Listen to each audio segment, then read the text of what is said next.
Hello everyone, my name is Shivani and welcome to Anant IAS. और आज 18 of January 2023 का editorial discussion हम शुरू करते हैं, जिसमें चारों आर्टिकल द हिंदू के हैं। और पहला है उसमें होल्ड ऑफ, जिसमें हम चाइना की पॉलिसी को समझेंगे, जो उन्होंने एक लिस्ट जारी हुई है टेररिस्ट की, उसके बारे में प्रेजेंट सिचुएशन क्या है और चाइना ने कैसे उसको फॉलो नहीं किया या फॉलो करने से मना किया था पहले इनडायरेक्टली, उसके बारे में है। दूसरा है फॉर्चुअस ट्रेंड में, जिसमें हम इन्फ्लेशन के बारे में कुछ इन्फॉर्मेशन है इंपॉर्टेंट, तो जीएस3 के एस्पेक्ट्स इंपॉर्टेंट उसको कवर करेंगे। पहला वाला आपका जीएस3 में भी कवर हो सकता है, और थोड़ा बहुत हमारे आईआर में, जो आईआर का ही पार्ट है, उसको देखेंगे आप। और थर्ड में है illogical rejection of idea of south Asia, ये भी हमारे आईआर का सिचुएशन यहाँ पे दी हुई है और इसको बहुत अच्छे से समझाया गया है। उसके साथ ही साथ new free food grain scheme जो है, उसके लिए जो हमारे जीएस1 के पर्पस इंपॉर्टेंट है, जीएस3 के पर्पस इंपॉर्टेंट है, उसको भी देखेंगे। और काफी अच्छे एस्पेक्ट शेयर किए गए हैं इस एडिटोरियल में, उसको हम डिस्कस करेंगे आज। तो शुरू करते हैं। पहला है हमारा, China must withdraw the hold on listing of 4 other Pakistani terrorist. तो एक जो न्यूज अभी आ रही है, जो इम्पोर्टेंट न्यूज है, जिसमें इंडिया ने वेलकम किया है लश्कर तैयबा के जो चीफ डिप्टी चीफ था अब्दुल रहमान मकी, उसको जो है ग्रे लिस्ट में या जो सैंक्शन लिस्ट है उसमें उसका नाम लिया गया, रखा गया है फाइनली। वो उसको वेलकम किया है इंडिया ने as a sanction terrorist by the UN secretary council after China withdrew the technical hold की को लगा करके चाइना ने पहले उसमें अपना कोई कंसेंट नहीं दिया था, बट फाइनली विड्रॉ करके उस टेक्निकल होल्ड को it had placed on the listing last year. So जो लिस्ट करी, तो ऐसे तरह की जो टेररिस्ट लिस्ट को लेके आना इंटरनेशनल लेवल पे, इसका सबसे बड़ा इंपॉर्टेंस क्या है कि हम आतंकवाद के खिलाफ सारे देश मिल करके लड़ रहे हैं। और हाँ, ऐसी लिस्ट यूएन के द्वारा पब्लिश की जाती है, जिससे ये पता चलता है कि जो मेजर समस्याएं चैलेंजेस हैं पूरे देश के लिए, पूरे विश्व के लिए, उसमें कौन कौन से ऐसे टेररिस्ट हैं जिनको हम लिस्ट में डालें और ये दिखा सकें कि हम उनके अगेंस्ट लड़ाई लड़ रहे हैं। ये इसका मतलब है इस लिस्ट का, मोटा माटी। तो इसलिए इस लिस्ट का इंपॉर्टेंस है, सिग्निफिकेंस है। पर चाइना कुछ समय से इसमें अपना कोई कंसेंट देने से बचता रहा और टेक्निकल होल्ड लगाता रहा, जो फाइनली अब हट गया है। और अब्दुल रहमान मक्की, जो एक डेप्यूटी चीफ है लश्कर तैयबा का, उसको इस लिस्ट में डाला गया है। और मकी की जो ब्रदर इन लॉ है, वैसे इस इन सब डिटेल्स में जाने की जरूरत नहीं है, सिर्फ समझना ये चाहिए हमें कि चाइना का क्या फ्रंट रहा और फाइनली अभी क्या हो रहा है। तो ये समझते हैं, चाइनाज होल्ड ऑन मक्की listing process in June was one of the 5 holds it's placed on similar proposals. So China ने होल्ड किया था इस लिस्टिंग में, पहले भी कई नामों पे होल्ड किया है अगेंस्ट अदर वांटेड, जैश ए मोहम्मद जो टेररिस्ट है उसको, उसके लिए भी फाइनली उस होल्ड को हटा करके चाइना ने एक इंडिया के लिए अच्छा काम है, क्योंकि पहले इंडिया को इस स्टेप को लेके काफी नाराजगी थी और उन्होंने which accuse Beijing on double standard, अपने दोगलेपन के लिए भी उन्होंने इंडिया ने एक स्टेप कहा था, स्टेप लिया था या समझा था कि चाइना का जो रोल है वो सपोर्टिव नहीं है यूएन के काउंटर टेररिज्म मैकेनिज्म के लिए, और ये उसकी मजाक उड़ाने वाली बात है। लेकिन फिलहाल चाइना ने जो स्टेप लिया है वो इंडिया के लिए फायदेमंद है। और हमारे जो, क्योंकि इसमें जो ये लिस्टिंग हुई है ना, इसमें कश्मीर में जो हमले हुए उसको लेकर के लिस्टिंग इम्पोर्टेंट है, क्योंकि जो मास्टरमाइंड है उस इस लिस्ट में, उसमें इसमें से ये बंदा भी एक है। और पहले भी जैश ए मोहम्मद को लेकर के जो लिस्टिंग जारी होती रही है, तो उसमें इंडिया का को एक बड़ा सपोर्ट मिलता अगर चाइना उसको सपोर्ट करता पहले। पर अभी जो विड्रू किया है उसने सैंक्शन, वो है सपोर्टिव रहा है। अब ये उसका पॉलिटिकल स्टेप है जो उसने अभी सपोर्ट विड्रू किया है, क्योंकि पहले क्यों नहीं किया था अगर ऐसा ही था तो समझने वाली बात यहाँ पे ये है कि जो अटैक्स हुए, जो पहले अटैक हुए हैं इंडिया में कश्मीर को लेके, पुलवामा की बात करें या फिर 26/11 की बात करें, उसमें ये सारे मास्टरमाइंड जो जिनके नाम यहाँ लिखे जा रहे हैं, लश्कर तैयबा, जैश ए मोहम्मद, इन सबके टेररिस्ट को लिस्ट में डालने की बात थी और हो भी रही है, चल भी, इसमें एक नाम ऑलरेडी आ गया है। तो ये इंडिया के लिए बड़ा सपोर्ट रहेगा। It is unclear that what prompted China, मतलब ये जो इम्पोर्टेंट लाइन ये है कि ऐसा क्या था जो पहले चाइना इसको एक्सेप्ट नहीं कर रहा था और टेक्निकल होल्ड लगा करके कोई रिस्पॉन्स नहीं दे रहा था। Hold out despite 14 other UNSC members greeting agreeing to the listing, जबकि 14 जो दूसरे मेंबर्स है यूएनएससी के, उन्होंने इसके लिए अग्री किया था। China agreed to a decade-old demand from India to list Jaish-e-Mohammed chief Masood Azhar only after international outcry over the Pulwama suicide bombing. और जैश ए मोहम्मद का जो चीफ है मसूद अजहर को चाइना ने जो बहुत 2019 में जो लिस्टिंग हुई थी उसको अग्री किया है। बहुत पुरानी डिमांड है, उसको मतलब कि उसको एग्री किया है फाइनली। और कब किया? जब पुलवामा सुसाइड बॉम्बिंग के बाद उसका नाम सामने आया, तब उसने हार के उस चीज के लिए अग्री किया था। तो ये कहने वाली बात यहाँ पे है कि चाइना का जो स्टेप्स हैं वो काफी डिप्लोमेटिक रहते हैं, क्योंकि जिसमें कहीं इंडिया का कोई भला ना हो जाए, कहीं कोई सपोर्ट इन्हांस ना हो जाए, तो वो गलत चीज को भी बढ़ावा देने के लिए तैयार है। इनडायरेक्टली समझने वाली बात ये है। और भी काफी नाम यहाँ पे इस आर्टिकल में शो करे जा रहे हैं। तो यूपीएससी के एस्पेक्ट से अगर मैं देखूं, ऐसे तो पढ़ने के लिए आर्टिकल बहुत ही इंफॉर्मेटिव है, आप अटैक्स के बारे में पढ़िए समझिए, लेकिन अब यूपीएससी के एस्पेक्ट से समझने वाली बात यहाँ पे ये है कि चाइना का रोल क्या रहता है एंटी टेररिज्म वाले केस में। क्योंकि ये जो है यूएनएससी का स्टेप है लिस्टिंग करना, और सिक्योरिटी काउंसिल का। और उस केस में एंटी टेररिज्म एक बहुत बड़ा मुद्दा है सभी देशों के लिए, चाहे वो 26/11 हो, चाहे वो 9/11 हो अमेरिका का, या यूरोप के दंगे हो या अटैक हो, या साथ ही साथ और भी ऐसी चीजें हैं जहाँ पे टेररिस्ट ग्रुप एक्टिव है कई देशों में। सो ये जो स्टेप है इसके हवाले से हमें GS3 के पर्पज से ये इंपॉर्टेंट होता है, जहाँ पे आपको एस्पेक्ट क्या लेना है, एंटी टेररिज्म बाय यूएनएससी, ना कि ये सारे अटैक। कंधार अटैक भी यहाँ ले रहे हैं नाम, 26/11 का नाम है। हाफिज सईद का जो 26/11 में उसका बेटा इन्वॉल्व था उसकी बात कही जा रही है। तो इस लिस्टिंग का फायदा क्या है, ग्रे लिस्ट क्या है, ठीक है, ग्रे लिस्ट में नाम क्यों रखे जाते हैं, और ये किस तरह यूएनएससी के एंटी टेररिज्म एक्टिविटी में सपोर्ट करेगा, इसको आप GS3 के पर्पज से प्रिपेयर कर सकते हैं। छोटा सा आर्टिकल है, ज्यादा इन्फॉर्मेशन नहीं है, पर जितनी जरूरी हमने ले ली। अच्छा, दूसरा आर्टिकल है हमारे जो इन्फ्लेशन रेट्स के बारे में। अगर आपको याद होगा, कल एक न्यूज आई थी कि जो होलसेल प्राइस इन्फ्लेशन है वो कम हुआ है, जिसमें से जो डेटा है काफी समय से उसके ऊपर जो बढ़त बनी हुई थी फाइनली कम हुई है। तो उसके उसके लिहाज से आर्टिकल काफी इंफॉर्मेटिव है और इन्फॉर्मेशन देता भी है। The last month of 2022 kept a year dominated by high inflation headlines on a seemingly amiable note। ध्यान दीजिएगा, सो हाई इन्फ्लेशन हेडलाइंस को बनाने वाला था 2022 का जो लास्ट मंथ था, दिसंबर की बात हो रही है। Now the average price face by consumers during December slip to its lowest since November 21 जो अभी डेटा आया है, the average price rise face by consumer during December से जो नंबर्स थे वो स्लिप कर गए हैं 5.7% के लिए, ठीक है। Data release on Monday show that wholesale, जब जो न्यूज कल आई थी वो था कि होलसेल इंडेक्स जो है इन्फ्लेशन है या प्राइस इंडेक्स है वो नीचे आया है, जिसको कह रहे हैं कि 4.95% है फ्रॉम 5.88%। उसके लिहाज से डेटा दे रहे हैं कि होलसेल प्राइस इंडेक्स कम आया। इसका मतलब ये है कि होलसेल प्राइस इंडेक्स कम हुआ है तो हमारा आगे का कंज्यूमर प्राइस इंडेक्स, जिसको हम रिटेल इन्फ्लेशन भी कहते हैं, उसमें भी इफेक्ट आएगा, आना चाहिए, ठीक है। तो आगे आगे बात समझते हैं। The December 2021 has registered a steep 14.2% wholesale price rise. दिसंबर 21 में 14.2 या 14.2% होलसेल प्राइस राइज था, बहुत ज्यादा था, जो काफी कूलिंग ऑफ हुआ है, exaggerated cooling of. Yet this mark the 7th successive month of moderation in wholesale price inflation, जो 16.46% जो हमारा 22 में था। तो अभी कितना आ रहा है हमारा, 5.77 आ रहा है, जो क्या था मई में लास्ट ईयर 16.6, ठीक है। तो होलसेल प्राइस इंडेक्स हमने समझा है कि अगर आप होलसेल का मतलब जो बल्क में, ध्यान दीजिएगा, जब मैन्युफैक्चरिंग होती है कोई भी चीज उसके बाद वो माल सबसे पहले होलसेल वालों के पास जाता है, जो बड़े बड़े बायर्स होते हैं, और उसके बाद वो रिटेल में जाता है। तो यहाँ पे वो बल्क में माल खरीदते हैं, और क्योंकि मैन्युफैक्चरिंग इंडस्ट्री ने या फैक्ट्री ने उसमें पैसा लगाया है, इनपुट कॉस्ट लगाई है, तो वो अपने इनपुट कॉस्ट को जोड़ करके होलसेल वालों को बेचते हैं, वो खरीदते हैं, और जो उन्होंने लागत लगाई होती है वो रिटेल वालों को बेचते हैं, और रिटेल ने जो लागत लगाई होती है वो कंज्यूमर के पास जाता है।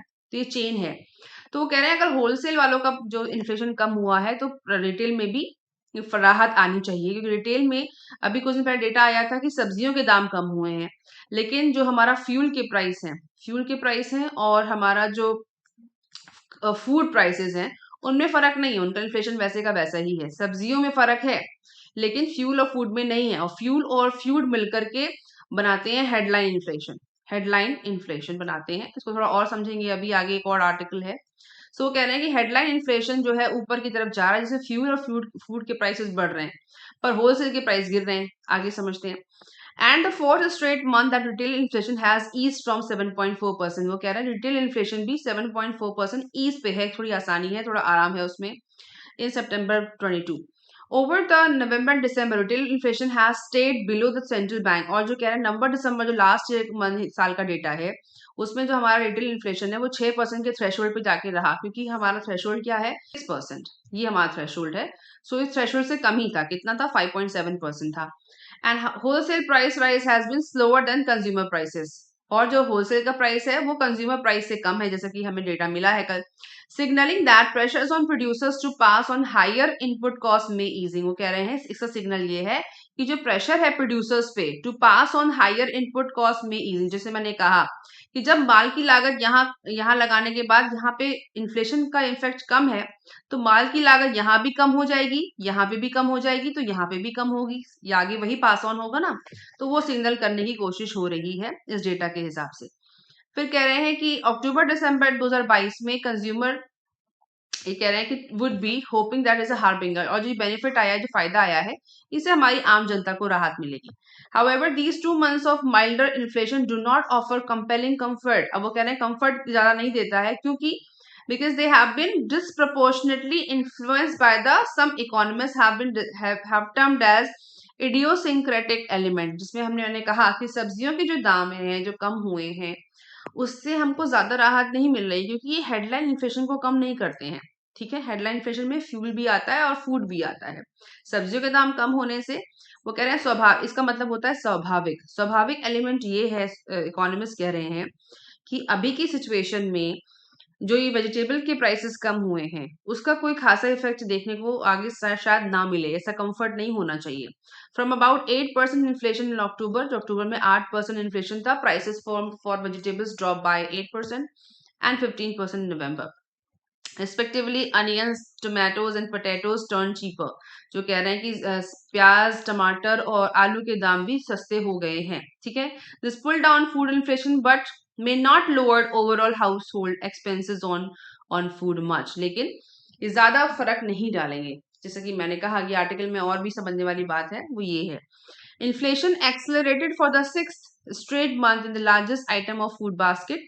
और जो 6th स्ट्रेट मंथ है, छठा सीधा महीना है जहां पर इन्फ्लेशन एक्सलेट हुआ है फूड बास्केट में, जिसमें आता है सेरेल्स आते हैं, और सेरेल्स आते हैं, वीट प्राइसेस और भी बढ़ गए हैं, गेहूं के दाम, और समझ रहे हैं कि हमारे पास जो प्रोडक्शन का परसेंटेज भी गिरा है। गेहूं का प्रोडक्शन तो सही है, लेकिन और फूड ग्रेन्स है उनका प्रोडक्शन भी थोड़ा सा कम है इस साल।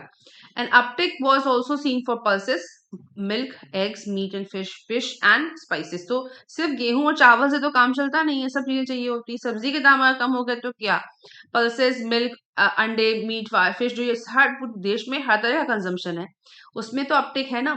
Now, even as non-food items and services show stubborn price rise trends, be it clothing, footwear, personal care, food, household goods और हेल्थ एंड एजुकेशन, इन सब में भी प्राइस राइज है और ट्रेंड बना हुआ है।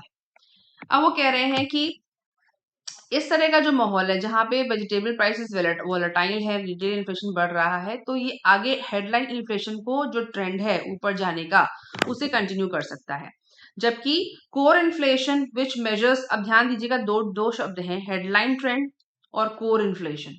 ठीक है, तो जो हमारा कोर इन्फ्लेशन होता है उसमें फूड और फ्यूल के प्राइस ऐड नहीं होते हैं। हेडलाइन इन्फ्लेशन का मतलब होता है जो कोर बास्केट है, जहाँ पे फ्यूल भी होता है, फूड भी होता है, रिटेल में जो खरीदने वाली एफएमसीजी के प्रोडक्ट भी आते हैं, इसको कहते हैं हेडलाइन इन्फ्लेशन, जो सबसे पहले जनता खरीदती है, ऐसे मानिए, वो हेडलाइन इन्फ्लेशन है।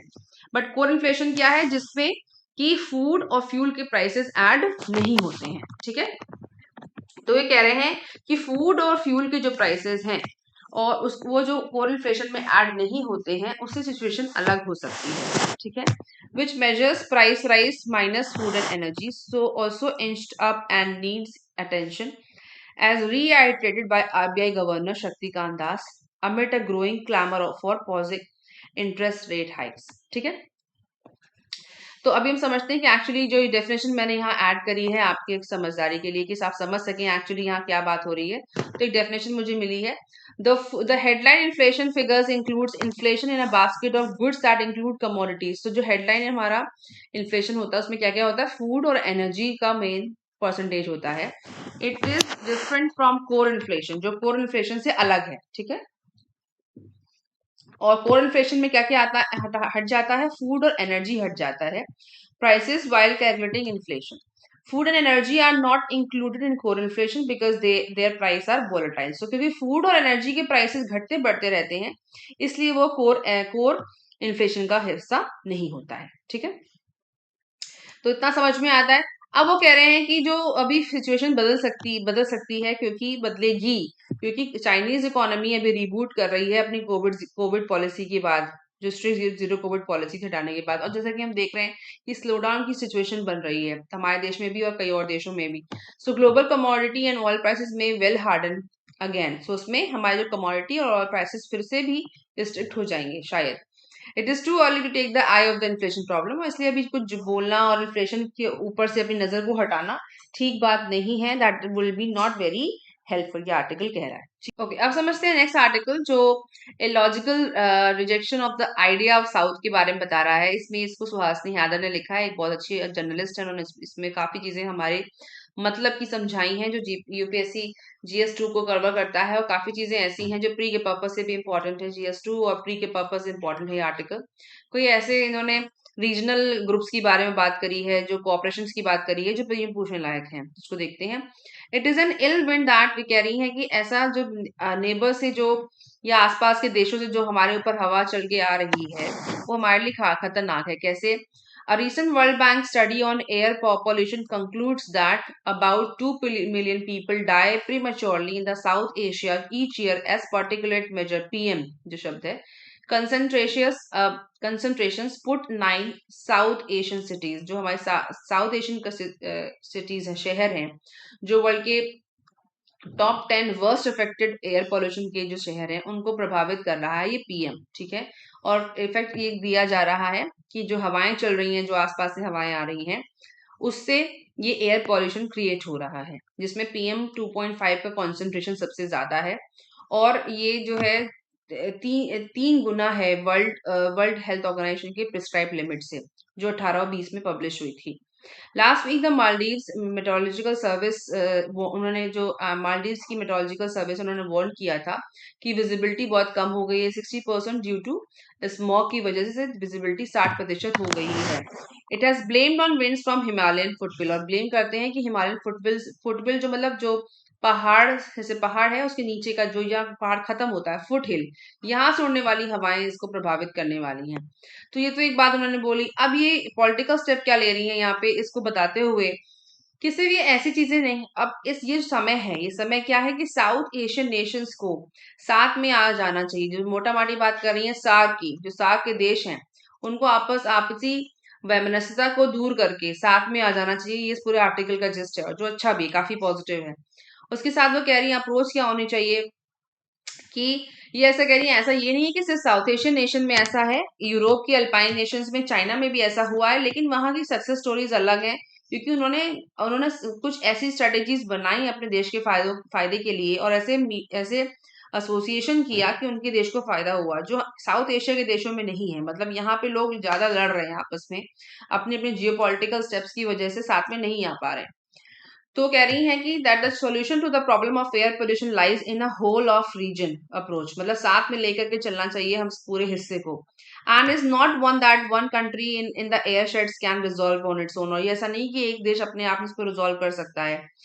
India, Pakistan, Bangladesh, and all other South Asian countries to begin talks between scientists, officials, and eventually ministers and leaders to create a mechanism for uh, cooperative management of the 6 airshed. तो वो कह रहे हैं इन सारे देशों के ministers को head करके रीजन बनाना चाहिए और उसके लिए काम करना चाहिए।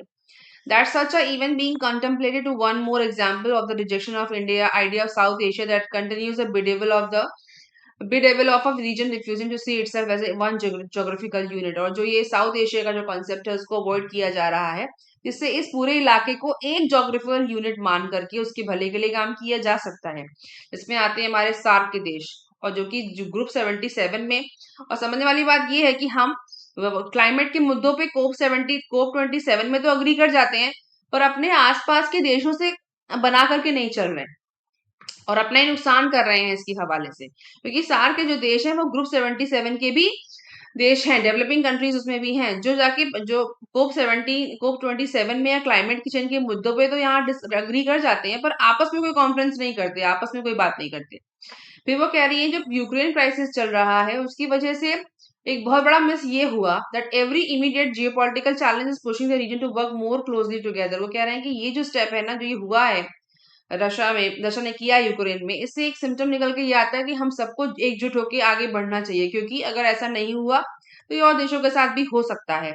जैसे कि SAARC, block trade, connectivity, avenue for cooperation and undeniable truth that every immediate geopolitical challenge, कोई भी चैलेंज जो अब आ रहा है उसमें देशों को मिल करके काम करने से रिजल्ट आएगा, चाहे वो ऑयल प्राइसेस हो, चाहे वो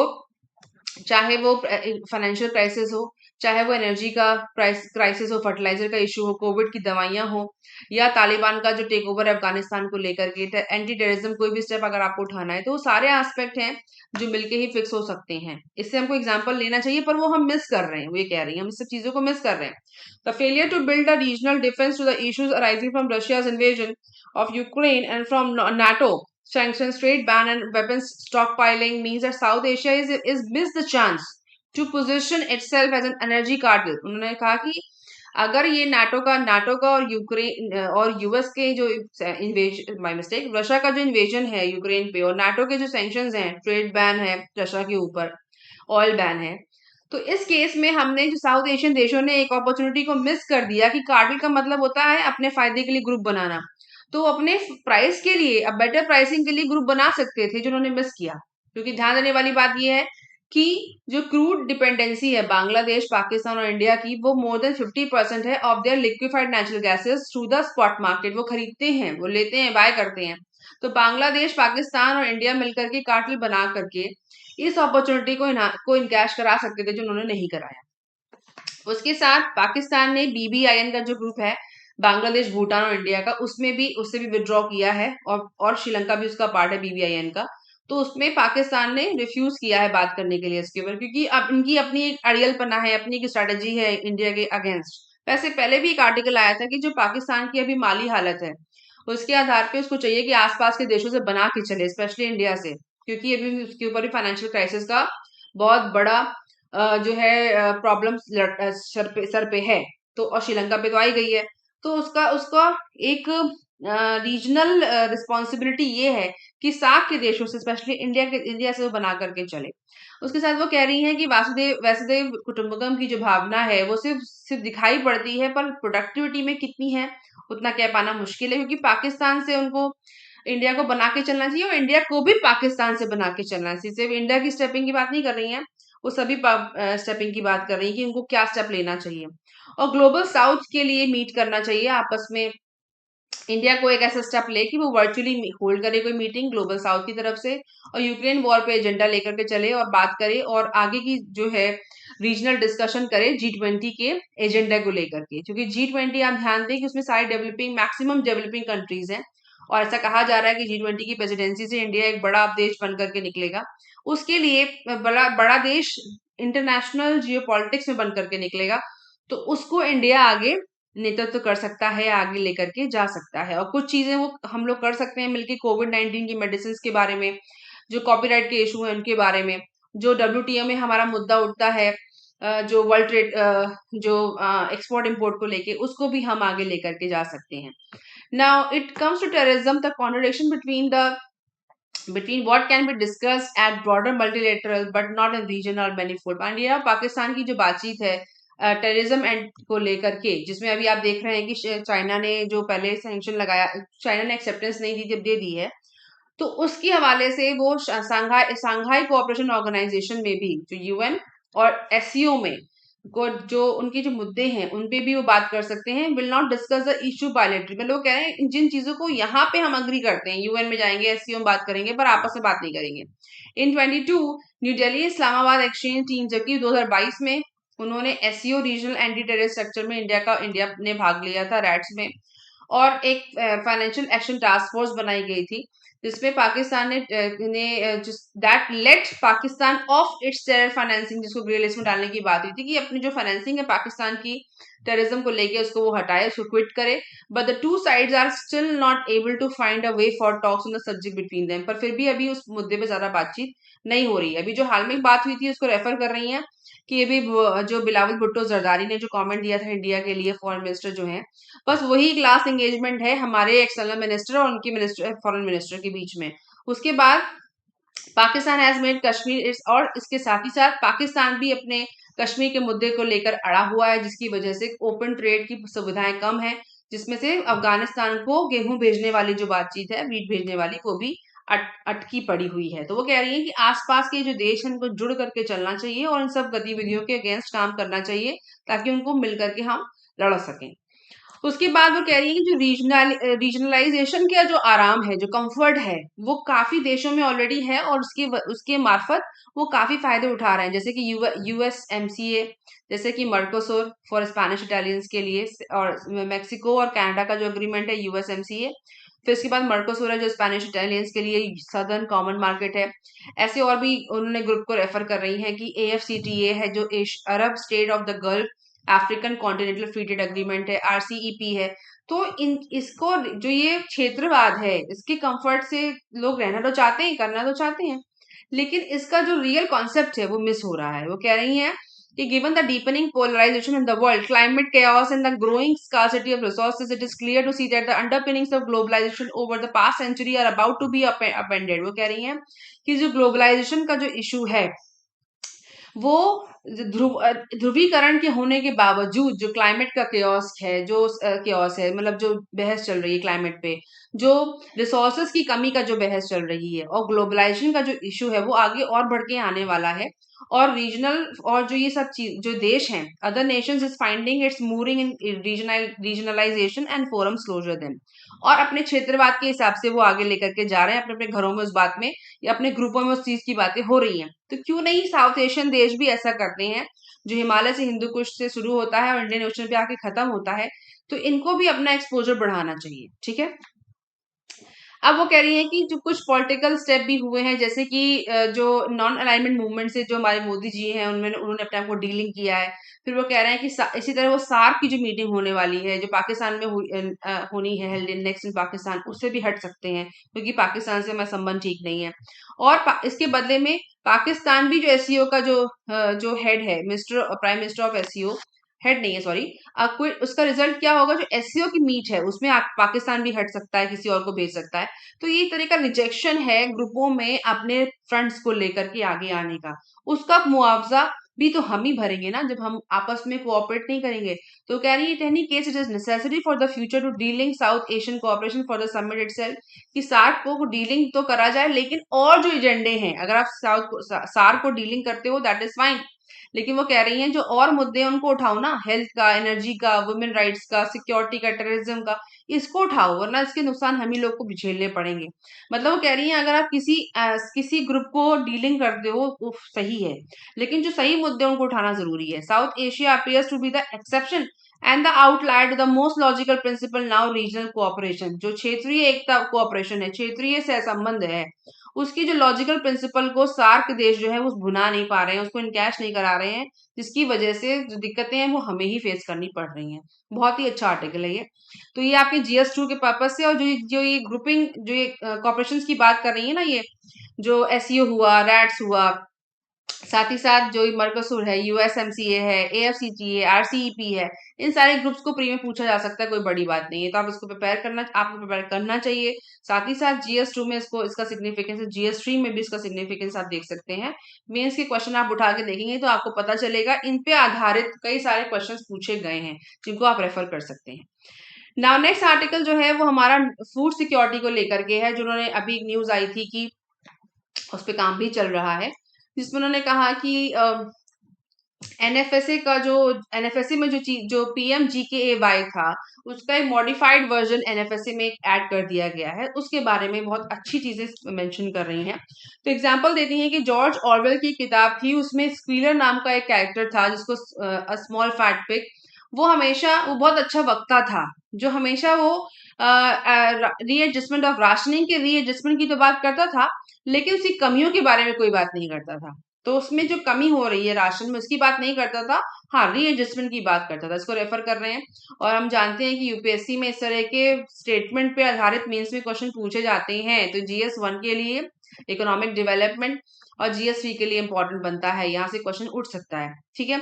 Now the government's latest announcement on free food grain is a case of similar double speak। वो कह रहे हैं जो दोगला, इसको कहते हैं दोगलापन, वो शब्द रेफर कर रही है, डबल स्पीक, दोगलापन। तो कह रही है सरकार का यहाँ पे दोगलापन है। अच्छा, जब भी कोई भी ऐसा आर्टिकल आता है तो हम किसी स्पेसिफिक पार्टी या किसी स्पेसिफिक एनालिस्ट के ऊपर बात नहीं करते हैं, हम हमेशा अपना एनालिटिकल पार्ट लेते हैं यूपीएससी के एस्पेक्ट से कि आर्टिकल क्या कहना चाह रहा है। हमें दोनों पक्ष पता होने चाहिए, अच्छे बुरे दोनों। तो उस लिहाज से इसको हम समझेंगे। तो कह रही है कि सरकार का दोगलापन है, क्योंकि जो ये नया अवतार वो लेकर के आए हैं, जिसमें वो कह रहे हैं कि न्यू अवतार ऑफ PMGKAY, जहां पे 810 million national food security beneficiaries को फ्री में अनाज मिलेगा, उसमें कुछ चीजें बता रही हैं जो बहुत इंपॉर्टेंट है। वो कह रही है कि जो बेनिफिशरी हैं, जो NFSA के, will receive 5 kilo of food grain every month in 2023। 5 kilo जो है फॉर फ्री फूड ग्रेन हर व्यक्ति को मिलेगा। ठीक है, 2023 में will receive 5 kilo of free food grain every month. But this quantum was already legally guaranteed under NFSA। ये already announce है NFSA के अंडर में। तो नई चीज क्या है? फ्लैगशिप एंटाइटलमेंट में क्या बात हुई है, जो नई चीज कह रही हैं कि अर्लियर जो ये चीज हुई है यूपीए गवर्नमेंट ने दी थी। द डिफरेंस ये था कि जनवरी 2023 में जो बात हुई है, family of 5 can collect 25 kilogram for feed. जो 5 लोगों का परिवार है वो 25 किलोग्राम फ्री अनाज ले सकता है। Notably is a reduction by half of the 50 kg of rice, जिसमें से 50 किलो कम हो जाएगा। 25 kilogram free under the PMGKY और 25 किलोग्राम ₹3 के हिसाब से NFSA में। वो कह रही हैं जो 50 किलोग्राम उनको मिल रहा था उसका हाफ रहेगा। तो एक ट्रिक है एक तरीके की, जिसमें 25 किलोग्राम फ्री PMGKY में मिल ही रहा था पहले, और 25 किलोग्राम ₹3 के हिसाब से नेशनल फूड सिक्योरिटी में मिल रहा था। दे रिसीव इन दिसंबर 22 में मिला उन्हें from ration shop with the modest payment of 75। So a family will now have to purchase the remaining, जो 25 किलो अब उनको बाजार में सस्ते दामों में खरीदना पड़ेगा ₹450 के हिसाब से, which implies an additional expense of 375 to their monthly budget, जो उनके ऊपर एक तरह का मॉनेटरी इम्पोजिशन हो जाएगा। ये नई चीज आ जाएगी। जब उनको फ्री मिल रहा था तो उसमें इन्होंने एडिशनल क्या ऐड किया, तो इसको इन्हांस कर रही हैं। अब अच्छा, ये जो कैलकुलेशन है ये समझने की जरूरत हमें नहीं है। सिर्फ हमको ये समझना है कि ये एजेंडा क्यों उठाया जा रहा है प्राइसिंग का। और PMGKAY की जो पॉलिसी है उसको आप एक बार रिवाइज कर लीजिए, पॉलिसी क्या है, उसके साथ साथ NFSA क्या ऑफर करता है, और अभी जो NFSA ऑफर किया जा रहा है उसके बारे में क्या, ये प्री के लिए इंपॉर्टेंट है। अब वो कह रही है कि इलेक्शन एंगल के हिसाब से जो चुनाव आने वाले हैं, 9 स्टेट्स में चुनाव हो रहे हैं, और जो 2024 का जो चुनाव है उसको ध्यान में रखते हुए ये उन्होंने मेंशन किया है, इसको बढ़ाने की कोशिश की है। साथ ही साथ 2022 की जो खरीफ हार्वेस्टिंग है वो काफी अच्छी नहीं हुई है, और इसलिए वो PMGKY को कंटिन्यू नहीं कर सकते थे, और इसलिए उन्होंने उसको मर्ज करके NFSA में ले आए हैं, जो कोई खास बात नहीं है, क्योंकि उनके हिसाब से ये इलेक्शन एजेंडा है। और जो जो पोल पॉलिटिक्स है, जिसकी वजह से वो जो एक तरीके का ना हमारे देश में रेवड़ी कल्चर चल रहा है, कुछ चुनाव के पहले लोग ऐसे वायदे करते हैं, वो चीजें हैं। ठीक है। उसके बाद वो कह रही हैं कि कुछ इंपॉर्टेंट फ्लॉज हैं जो हमें समझने चाहिए, एज ए यूपीएससी एस्पिरेंट भी समझने चाहिए, कि जो PMGKY में डिस्ट्रीब्यूशन है अनाज का, वो हमारे 2011 के सेंसस के हिसाब से है, जिसमें से जो पॉपुलेशन कवर की जा रही है 40%, वो एक्चुअली एक्यूरेट है ही नहीं। इसमें बहुत सारा जो नंबर्स मिस है, क्योंकि हमें पता है कि 2021 में हमारी होनी थी सेंसस, जो जब भी पोस्टपोन हो गई, फिर से पोस्टपोन हो गई है, तो जब डेटा ही नहीं तो आप बांटोगे क्या। उसके साथ विलेजेस एंड स्लम्स में जो डेटा, जो विलेज है, स्लम्स है, सेक्स वर्कर्स हैं, माइग्रेंट्स हैं, होमलेस लोग हैं, और कम्युनिटीज कुछ ऐसी हैं, ट्रांसजेंडर, एंड जो राशन कार्ड में आती नहीं है। तो यही तो ब्यूटी है सेंसस की। जब सेंसस अगर कराई जाती तो ये सब डेटा को निकल के आता है, इससे पहले भी आर्टिकल समझ चुके हैं, तो ये जो नंबर है डिस्ट्रीब्यूशन का और एक्यूरेट हो सकता था। जबकि तमिलनाडु, उड़ीसा, राजस्थान, छत्तीसगढ़ और West Bengal have either universalized or substantially expanded coverage with these state cards। और जबकि इन देशों में इन स्टेट्स में ऑलरेडी यूनिवर्सलाइजेशन किया गया है और स्टेट कार्ड्स का। तो वो कह रही है कि सेंसस का जो नंबर ना होने की वजह से एक दिक्कत हो सकती है, जो वादा किया जा रहा है वो कैसे लोगों तक पहुंचेगा। ठीक है। उसके बाद वो कह रही है इसके पहले भी सुप्रीम कोर्ट ने गवर्नमेंट को कहा था कि टू एक्सपैंड एनएफएसए कवरेज को, उसको बढ़ाने की बात की, पर उन्होंने ध्यान नहीं दिया. However, based on population projection, at least 100 million beneficiaries, especially children born in the last decade, are missing from the ration list. Ration list में भी अपडेट की जरूरत है. जबकि उत्तर प्रदेश एक ऐसा स्टेट है जिसमें बीजेपी की सरकार दोबारा आई थी. क्यों? क्योंकि वहां पे कुकिंग ऑयल, पल्सेस और सॉल्ट को बांटा गया था और food grain, free food grain दिया गया था कोविड टाइम में. तो ये जो बड़ा एक बेनिफिट हुआ था उनको री इलेक्शन दोबारा से जनता में आने में और दोबारा से री इलेक्ट होने में. तो यूपी के फायदे को के फायदे को देखते हुए गवर्नमेंट शायद इस चीज को इनहांस करना चाह रही है और इसीलिए इस तरह के वायदे दोबारा किए गए हैं एनएफएसए के हवाले से. ठीक है. इन 23 इंडेक्स प्रोजेक्टेड टू, और समझने वाली बात यह है कि 2023 में चाहे हमारी जो पॉपुलेशन है वो चाइना से आगे जा सकती है, but with high levels of youth unemployment, this Indian demographic dividend too seems to be turning into a demographic disaster. Demographic dividend की बात जो होती है, जो हमारी जनता है, जो यंग पॉपुलेशन है, हमारे लिए डिविडेंड एक लाभांश है, तो वो हमारी एक डिजास्टर बन सकती है. और उसमें आप, अगर आप एनएफएसए में जाकर के फ्री फूड ग्रेन का वायदा करोगे तो वो कितना कितना फायदेमंद हो सकता है, ये भी समझना चाहिए सरकार को. उसके बाद वो कह रही है नरेगा, और इसका इम्पैक्ट देखने को मिल रहा है. अभी सेंट्रल गवर्नमेंट की जो नरेगा स्कीम है उसमें लोगों को फंड्स नहीं मिल रहे हैं, मतलब लोगों को पैसा नहीं मिल रहा है, पेमेंट डिले हो गई है.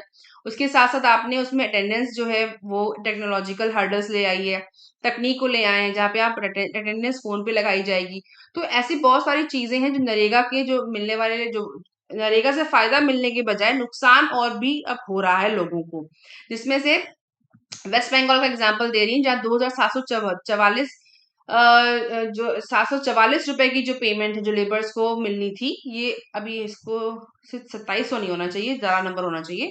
Due to the labourers have been withheld illegally for an entire year. इनको पैसा मिलना था और साल भर का जो इनको पैसा मिलना था 2744 रुपए के हिसाब से, वो नहीं मिला है, मतलब पेमेंट डिले हो रही है. तो नरेगा की जो जो ऑथेंटिसिटी थी, जो उसका पावर है, उसको भी आपने स्क्वीज कर दिया है. ठीक है. उसके साथ जो इम्पोर्टेंट चीज ये है, वो कह रही है कि जो रीएडजस्टमेंट्स यहाँ पे हो रहे हैं, जो देखे जा रहे हैं, जिसका लास्ट है आर्टिकल का, उस पे कह रही है कि जो the readjustment seems to be politically motivated to appeal to voters and will only end up burdening the exchequer and pinching family budgets. मतलब हमारा जो एक्सचेकर, मतलब जो अकाउंट है सरकार का, उसी के ऊपर बर्डन पड़ेगा. सिर्फ जो एक्सचेकर का मतलब होता है जिससे पैसा डिस्बर्स किया जाता है डिपार्टमेंट्स में. तो ये जो वादा हो रहा है एनएफएसए में, वो कह रही है इससे सिर्फ बर्डन ही पड़ेगा सरकारी खजाने पे, इससे लोगों को फायदा कम होगा, क्योंकि ये ज्यादातर वोटिंग या वोट बैंक के आधार पे किया गया वादा है, क्योंकि इससे लोगों के ऊपर ऑलरेडी फाइनेंशियल बर्डन बढ़ रहा है. इस एग्जाम्पल के हिसाब से जिनको पहले ही फ्री मिल रहा था, अब उनको खरीदना पड़ेगा, तो इसका फायदा क्या हुआ. तो तो ये वो चीज हाईलाइट कर रही है. आप इसको जीएस3 के पर्पज से, जीएस1 के पर्पज से और जीएस3 के पर्पज से प्रिपेयर करें. और साथ ही साथ जो ये व्यू पॉइंट है, इसको आप लिख सकते हैं. हमें किसी को क्रिटिसाइज नहीं करना है, पर मेंस में अगर सवाल आता है कि जो एनएफएसए में ऑलरेडी फ्री मिल रहा था, उसको बाद में अनाउंस करने की जरूरत क्या थी, और अगर अनाउंस किया है तो उसका फाइनेंशियल इम्पैक्ट नहीं देखा गया था कि सर की जनता को खरीद के लेना पड़ेगा. तो फायदा क्या हुआ ऐसी पॉलिसी का, ऐसे चेंज का क्या फायदा हुआ. तो इसके लिहाज से मेंस में क्वेश्चन क्रिएट हो सकता है, कोई बड़ी बात नहीं है. तो आप इसको एनालिटिकल पार्ट से यूज कर सकते हैं और प्रिपेयर कर सकते हैं. ठीक है. तो ये थे हमारे आज के आर्टिकल. आई होप ये आपको फायदा करेंगे, मैं आपकी प्रिपरेशन में मदद करेंगे. और आपसे मिलते हैं डेली न्यूज एनालिसिस में कुछ देर के बाद. तब तक आप तैयारी करते रहिए, कमेंट करिए और अपने फ्रेंड्स को भी ये वीडियो शेयर करिए. Thank you for watching.